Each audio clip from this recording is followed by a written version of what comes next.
Je vous retrouve donc cette semaine pour la nouvelle vidéo. Et tout doucement, le temps file et on s'approche des fêtes de fin d'année. Effectivement, nous pensons tous à Noël, mais chez nous en Alsace, nous avons aussi la Saint-Nicolas qui est très importante.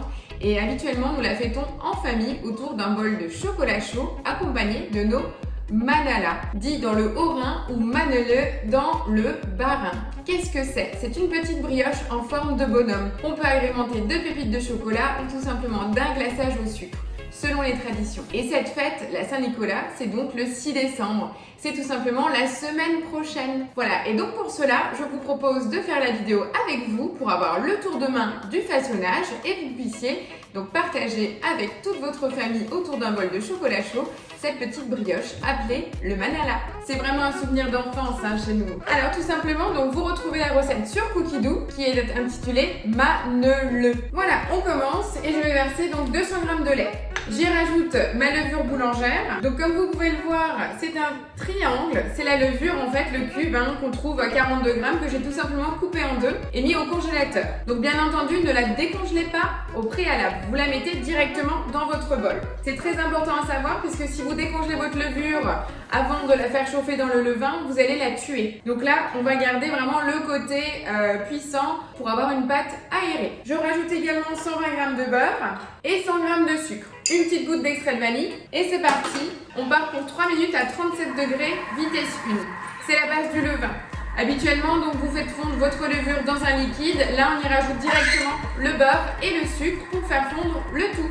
Voilà, les 3 minutes pour faire la base de levain, mais également faire fondre le sucre et le beurre viennent de finir.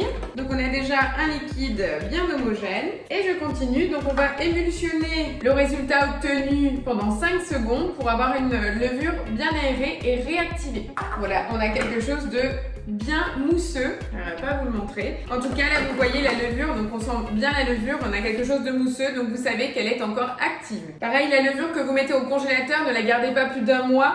Plus vous allez la congeler longtemps, moins elle aura un pouvoir en fait de lever, tout simplement. Donc je vais rajouter 630 g de farine et également 2 œufs entiers, une pointe de sel. Donc pensez toujours à mettre le sel après avoir intégré la farine pour que le sel ne soit pas en contact avec votre levure. Et là je pars pour 5 minutes en mode pétrin.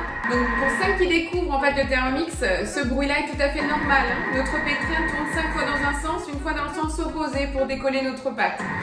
Donc 5 minutes de pétrin, chez nous, c'est vraiment, on va dire, une durée maximum. C'est entre 3 et 5 minutes, on n'a jamais de pétrissage plus long, très rarement du moins. Il faut savoir également que 3 minutes de pétrissage au Thermomix remplace un quart d'heure de pétrissage classique sur un robot, on va dire, pâtissier standard, en ayant un bras sur le dessus. Donc pendant ce temps, ce que vous pouvez prévoir, c'est déjà préparer vos plaques avec une feuille de papier cuisson ou alors, comme moi, une plaque à trous si vous avez avec un petit silicone. Ou alors vous prenez une plaque standard avec une feuille de papier cuisson, ça ira très bien aussi. Donc moi je suis déjà prête. À savoir qu'après le pétrissage, on va devoir laisser reposer notre pâte. Vous avez 2 options qui s'offrent à vous. Soit en fait vous laissez votre pâte reposer dans le bol qui est encore tiède et elle va pousser plus vite. Ou alors, grâce au TM6, vous pouvez également utiliser le mode fermentation qui nous permet, donc en ayant intégré un peu d'eau dans le bol inox, en ayant transvasé notre pâte dans un petit cul de poule et le positionner dans le varoma sur le bol. Ça nous permet aussi un gain de temps et surtout notre pâte va être à l'abri dans une petite étuve chaude et humide sans courant d'air. Donc on aura une pâte qui va lever beaucoup plus rapidement et qui sera extrêmement moelleuse. Donc moi je vais choisir cette option-là, ça vous permettra également de le découvrir. Voilà, donc notre pétrissage est terminé. Regardez, notre pâte est magnifique. Donc je vais la transvaser dans le cul de poule. Donc petite astuce. Quand vous en êtes là et que vous avez cette pâte encore collée dans l'axe du couteau, vous allez vous dire oh, ça va être une galère à sortir. Petite astuce, vous reposez votre bol ainsi sur le socle, vous enregistrez votre recette en cliquant sur la petite maison, vous remettez couvercle et gobelet doseur et là vous allez sur le mode turbo et vous lancez 1, 2, voire 3 pressions turbo tout simplement avec la force centrifuge, vous avez donc la matière qui s'est projetée sur les parois et plus dans l'axe du couteau. Donc vous n'avez pas de gaspille et vous ne passez pas des heures à nettoyer votre bol. Regardez mon couteau, il est net et la partie matière est sur le côté. Donc le plus simple, vous retirez l'axe du couteau, il reste quasiment rien. Faites toujours attention quand vous manipulez votre couteau de ne pas vous couper. Voilà, et maintenant que mon bol est totalement vide, je le repositionne, je verse un demi-litre d'eau, j'appuie sur la balance, voilà 500 g d'eau, je remets le couvercle. ma pâte à manala est dans mon cul de poule. Je le positionne dans mon varoma, en place. Pensez toujours à mettre le couvercle pour finir le circuit. Et tout simplement, je vais dans mon mode fermentation et je programme 1 heure qui est le temps le plus petit, le minimum, pardon, à 70 degrés en mode fermentation. Alors vous allez me dire 70 degrés, il n'y aura pas de vapeur. Non, pas du tout. On aura juste une chaleur qui va se dégager du bas du bol, humide et chaude, tout simplement. Donc je n'aurai pas de vapeur sur mon couvercle, c'est juste que ma pâte va être dans un milieu chaud, humide, tout ce qu'il faut pour nourrir la levure, pour aider au développement de votre pâte. Voilà, tout simplement. Donc je vais le laisser comme ça pendant une petite demi-heure, tout simplement, et après je vais pouvoir travailler et façonner mes petits manalas avant de les laisser pousser une deuxième fois et avant de la mettre au cuisson en four.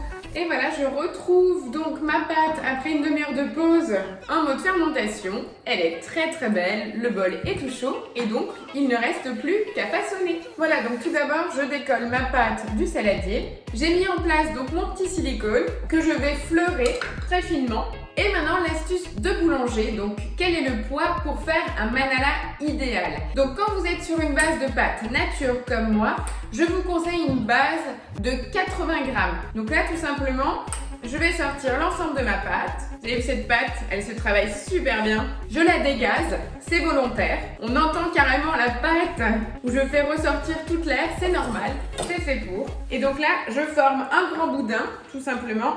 Et je vais couper avec ma spatule, donc la fameuse spatule Thermomix, comme ça je peux couper sur mon silicone sans l'abîmer et je vais peser. Donc là je suis à 100 grammes, c'est déjà trop. Donc je vais retirer, donc après c'est à vous de voir, hein. Vous le faites à l'œil ou vous voulez peser, on les revend pas donc c'est à vous de voir. Mais c'est vrai que les commerçants utilisent 80 grammes pour la pâte nature. Par contre si vous décidez de faire des manalas aux pépites ou aux raisins secs, puisque bien sûr vous pouvez intégrer encore un peu plus de gourmandise dans votre pâte tout à la fin du pétrissage, là, partez plus sur un poids de 100 grammes de pâte à crue. Voilà, donc là, j'ai le petit format de boudin. Donc, après, visuellement, je vais avoir le compas dans l'œil et je vais les couper de la même taille. Un peu trop généreuse, hein, à chaque fois. Voilà, et vous préparez donc vos pâtes, vos boudins comme ça. Donc, on tranche la totalité du boudin avec nos petites boules. Première étape. Voilà, donc je me retrouve donc avec mes petites boules de pâte pesées donc à 80 grammes de pâte à crue et ça m'en donne 14. Ok? Donc une fois que j'ai mes petites boules, qu'est-ce qu'on va faire? Le plus simple, déjà on va refaçonner une boule correctement. Effectivement, les pâtes levées ça prend du temps, hein. Il faut vraiment les façonner avec amour pour avoir un résultat au top. Je les forme un petit peu. Donc le plus simple, hein, vous jetez votre bout de pâte, vous prenez le bout, vous repliez au centre et ainsi de suite, tac. Et après ça vous permet de le bouler correctement. En fait, c'est pas que je maltraite ma pâte, mais ça permet de la dégazer et de la reformer correctement pour un meilleur développement, tout simplement. J'ai une belle boule, hein, je pourrais la laisser telle qu'elle si vous voulez. Mais on va en faire nos manalas. Voilà, mes 14 boules sont prêtes. Et maintenant, qu'est-ce qu'on fait? Je reprends la première boule et tout simplement, je vais l'étaler. Je recommence les mêmes étapes comme avec la pâte à modeler à l'époque. Je prends avec le plat de la main et je forme un petit boudin, tout simplement. Et je recommence, et ainsi de suite. Je le fais avec les 14 bouts. Voilà, deuxième étape. Et maintenant, la dernière, je vais reprendre le premier boudin. Et là, je vais en fait continuer à façonner pour allonger mon boudin. Et avec cette main, je vais prendre le plat de la paume pour tout simplement le poser en même temps que je roule pour tout simplement former la tête de mon manala. On change de plan pour que vous voyez mieux. Donc j'ai mon petit boudin et là tout simplement je pose la main là et je roule pour allonger le boudin et avec le poids de la paume de main je vais former la tête. Vous voyez le petit décroché avec le plat de la main? Voilà, donc là j'ai ma petite tête de formée, je prends le couteau, enfin des ciseaux de cuisine et tac, une petite encoche pour les bras et une pour les jambes. Vous allez me dire mais ça ressemble pas à un bonhomme, il est encore tout mince mais il a pas grossi. Vous avez vu le résultat? Mes deux plaques sont prêtes, donc je vais avoir 14 manalas et maintenant je vais juste les badigeonner de jaune d'œuf avant de les laisser encore gonfler et de les mettre au four. Et surtout, une petite astuce de gourmandise supplémentaire, vous allez pouvoir mettre du sucre glace dans un petit récipient avec une toute petite goutte d'eau pour faire un petit glaçage au sucre pour badigeonner vos manalas sortant du four encore chaud pour avoir des manalas encore plus gourmands. Voilà. Donc l'astuce pour la dorure, vous mettez une pointe de sel, une pointe de sucre. Et si vous voulez avoir assez de liquide, vous pouvez également rajouter un tout petit peu de lait et vous badigeonnez vos manalas. Voilà, les manalas maintenant sont dorés. Je vais les laisser encore reposer pour qu'ils gonflent. Et après, direction le four. Et voilà, après un petit quart d'heure de cuisson, la première plaque est déjà bien dorée. Et là, je fais un mélange sucre-eau. Donc là, j'ai mis 15 g d'eau pour 20 g de sucre glace. Donc moi, il est un peu plus coloré mon mélange, tout simplement parce que c'est du sucre glace que j'ai fait à partir de cassonade, puisque je n'avais pas de sucre blanc. Donc c'est pas du tout comme une glace royale, hein. Ça fait vraiment juste un tout petit brillant, mais ça apportera la petite touche sucrée sur le dessus. Je vais bien sûr vous faire une belle photo de présentation dans leur panier, prêt à être dégusté. Là, c'est juste pour vous montrer, ils sont encore tout chauds. La pâte craque même. Ils sont tout beaux, tout croustillants. Il manque plus que de faire le chocolat chaud au Thermomix et le goûter sera prêt. Et voilà, donc la vidéo des manalas est maintenant terminée. J'espère que je vous ai donné envie de découvrir cette spécialité alsacienne. Je vous donne rendez-vous la semaine prochaine pour une nouvelle vidéo encore plus gourmande. N'oubliez pas, likez et partagez la vidéo et j'attends vos retours. Allez, à la semaine prochaine. Ciao, ciao!